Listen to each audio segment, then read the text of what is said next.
को राष्ट्रवाद से भी जोड़ने का काम किया। इसके पूर्व पंचासीन हमारे अखिल भारतीय विद्यार्थी परिषद के धड़कन के रूप में काम करने वाले जितेंद्र राय जी जो वैशाली जिला का काम देखते हैं, विभिन्न कामों को करते रहे हैं। हमारी छोटी बहन रेणुबाला आपके परिचय का मोहताज नहीं। शिवांशु मेरा प्रिय छात्र, एक अच्छा छात्र नहीं, एक अच्छा कार्यकर्ता भी है। सामने बैठी हमारी प्रिय छात्रा रूपम और हेमा जी हिंदी के प्राध्यापिका है। सभागार में बैठे रवि भूषण शुक्ल जी, जिसका नाम नहीं जानता हूँ उनसे माफी चाहता हूँ, निवास जी, और सभागार में बैठे हमारे छात्र एवं छात्राओं, आज हम लोगों के बहुत खुशी का दिन है। ऐसे प्रेरणा का स्रोत जो भारत के युवाओं के दिल के धड़कन बने। आप सोच सकते हैं कि जो व्यक्ति 39 वर्ष की अवस्था में जिनकी मृत्यु हो चुकी हो, वो हमारे आइकॉन कैसे बन गए। इतने भारत तो ऋषि मुनियों का देश है। यहाँ तो सनातन संस्कृति और ऋषि मुनियों ने, आप जानिए कि वेद की भी रचना कोई एक व्यक्ति ने नहीं किया।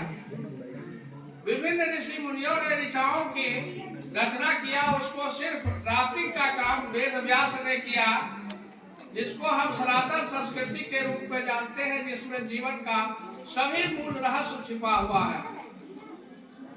तो आप हिंदू धर्म इतनी गहराई है, जीवन जीने के, बेहतर जीवन जीने के इतने मूल्य छिपे हुए हैं, जिसको रिफ्लेक्ट करने का काम, दुनिया को बताने का काम स्वामी विवेकानंद ने किया। आप सभी लोग जानते हैं कि 1893 का शिकागो में उनका अभिभाषण किया, भाइयों बहनों, अमेरिकन भाइयों बहनों, चूंकि अमेरिका में हो रहा है। अमूमन हम लोग कभी आपको कहे छात्र एवं छात्राओं, तो भाइयों और बहनों कहने से एक प्रेम का प्रगाढ़ होता है, आपस में एक सामाजिक रूप से जुड़ता है। अब जिस अध्यात्म की बात राष्ट्रवाद से जोड़ने का काम स्वामी जी ने अपने अभिभाषण में और अपनी रचनाओं में किया, वह दूसरा उदाहरण नहीं मिलता है। हमारे धर्म में, हमारे सनातन संस्कृति में भी जो कृतियां भी थी, उसके बारे में भी उन्होंने स्पष्ट कहा। और एजुकेशन जो किसी भी समाज की रीढ़ होती है, और एजुकेशन के माध्यम से ही आप एक सफल जीवन बना सकते हैं, एक अच्छा नागरिक अपने चरित्र का निर्माण करते हैं। तो एक आत्मा बल जो है व्यक्ति को, इच्छा जो है प्रतीक होना चाहिए, और उनका श्लोक का बार बार पढ़ते हैं, उठो जागो तब तक संघर्ष करो जब तक लक्ष्य की प्राप्ति नहीं हो जाए। अभी हम लोग देखते हैं कि हमारे आस पड़ोस में कोई अच्छा, किसी का अच्छे कॉम्पिटिटिव परीक्षा में रिजल्ट आ जाता है, तो हम भी अपने पड़ोसी में बच्चे को पढ़ाने लगते हैं कि तुम भी IAS बन जाओ, बगल में पड़ोस हो गया। 2-4-6 महीना तक स्टम्प रहता है, उसके बाद धीरे धीरे वही गति पर आ जाते हैं। तो स्वामी जी छात्रों के लिए क्यों, छात्रों के दिल के धड़कन बन गए, भारत राष्ट्र का धड़कन बन गए।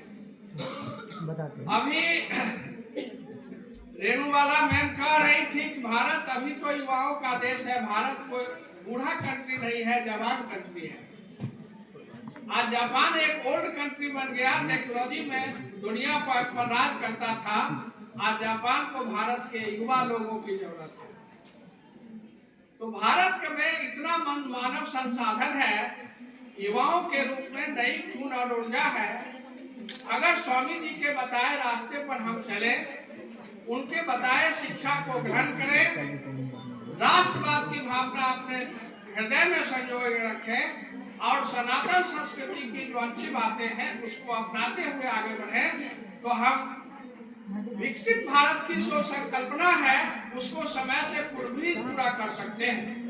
आप देखते हैं कि जाकर के शिकागो में भारत के हिंदू मैथोलॉजी को कैसे दुनिया को अवगत कराया।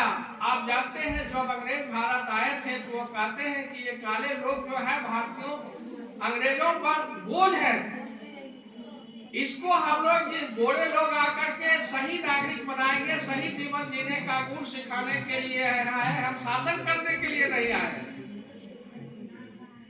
होशियार है अंग्रेजी लोग, और उसको भारत के मनीषियों ने, खास करके गुरुवर रविन्द्रनाथ टैगोर, ईश्वरचंद्र विद्यासागर, राजा राम मोहन राय, गोविंद प्रसाद राणे आदि लोगों ने इस बात का विरोध किया कि भारत के लोग आप पर बोझ नहीं है, आप अपना बोझ खुद उठाइए, हमको अपना बोझ उठाने आता है।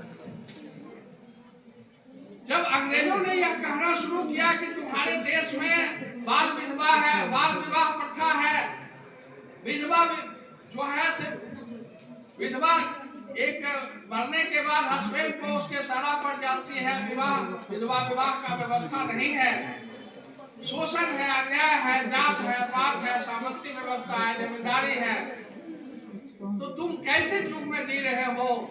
आज का युग ये नहीं कहता है। तो भारत के मनुष्यों ने इसका पुरजोर किया, जिसके स्वामी विवेकानंद की महती भूमिका है। उन्होंने कहा कि हमारी जो सनातन संस्कृति है वह भारत के संस्कार और रीत पर टिका हुआ है। हम अपने वृद्ध माता पिता का भी मरने तक सेवा करते हैं।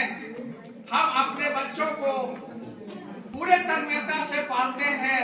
विवाह रूपी संस्था हमारे देश में सबसे ज्यादा मजबूत है, और जो है तुम्हारे तरह बच्चों को जन्म देकर पालन गिरी में नहीं छोड़ देते हैं, 3 में 4 को शादी नहीं करते हैं। हमारा संस्कार और हमारा धर्म, हमारी सनातन संस्कृति हमारी राष्ट्र की एकता और एक अखंडता का रीढ़ है। इसलिए युवाओं को कहा कि ऐसी शिक्षा प्राप्त करो जो तुम्हें आत्मनिर्भर ही नहीं बनावे, शारीरिक और मानसिक रूप से बिल्कुल मजबूत व्यक्ति बनावे। एक मजबूत व्यक्ति एक अच्छे चरित्र का नागरिक ही एक अच्छा राष्ट्र दे सकता है, अपना योगदान दे सकता है। तो स्वामी जी आज पूरे भारतवर्ष में मात्र 39 वर्ष के व्यक्ति भारत पर ऐसा छाप राष्ट्रीयता का छोड़ दिए, आध्यात्मिकता का पुर छोड़ दिया, जो हम सभी लोगों के लिए बार बार स्मरण के योग होंगे।